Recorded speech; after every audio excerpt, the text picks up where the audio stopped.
आज मैं आपसे एक बहुत महत्वपूर्ण मुद्दे पे बात करना चाहता हूं। मैं जहां भी जा रहा हूं, लोग मुझसे एक ही बात कह रहे हैं, केजरीवाल जी वोट तो आपको देते हैं, पता नहीं जाता कहां है।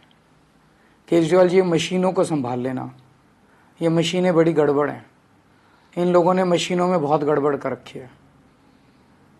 मैं दिल्ली की जनता को कहना चाहता हूं कि मेरे को सूत्रों से पता चला है कि मशीनों से ये 10% वोट की गड़बड़ कर सकते हैं।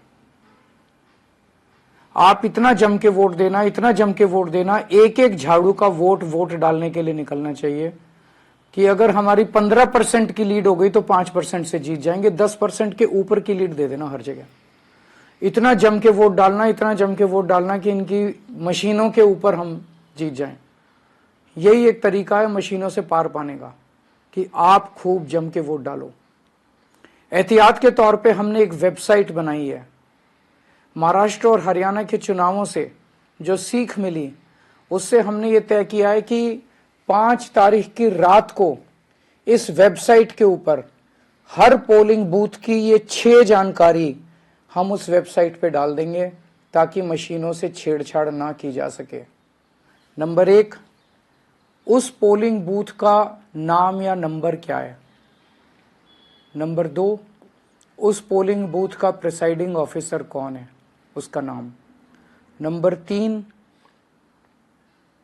कंट्रोल यूनिट का आईडी क्या है, जो कंट्रोल यूनिट है उसका आईडी क्या है। नंबर 4, उस बूथ पे रात तक, अंतिम तक टोटल कितने वोट पड़े।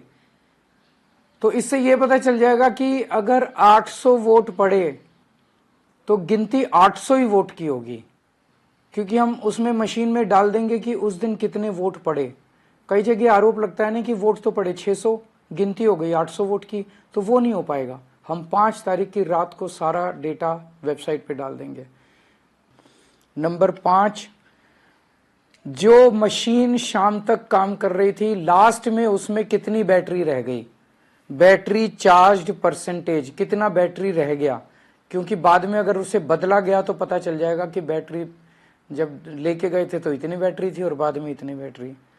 और नंबर 6, पोलिंग एजेंट का, पार्टी पोलिंग एजेंट का नाम क्या है। ये 6 चीजें हम अपनी वेबसाइट पे उस दिन रात को डाल देंगे। अगर इन्होंने काउंटिंग वाले दिन गड़बड़ की तो हम मैच कर सकते हैं कि डाला तो ये था हमने और इनकी निकला ये, इसका मतलब गड़बड़ है। तो हमें सबको मिलके इंश्योर करना है कि जो ये गड़बड़ें करते हैं वो दिल्ली के चुनाव में हम गड़बड़ सारे मिलके उसको रोक सकें। अंत में फिर से मैं ये कहना चाहता हूं कि एक एक वोट पड़ना चाहिए। अगर हमें ईवीएम का खेल, इनका हराना है इनको ईवीएम के खेल में, तो एक एक वोट झाड़ू का पड़ना चाहिए।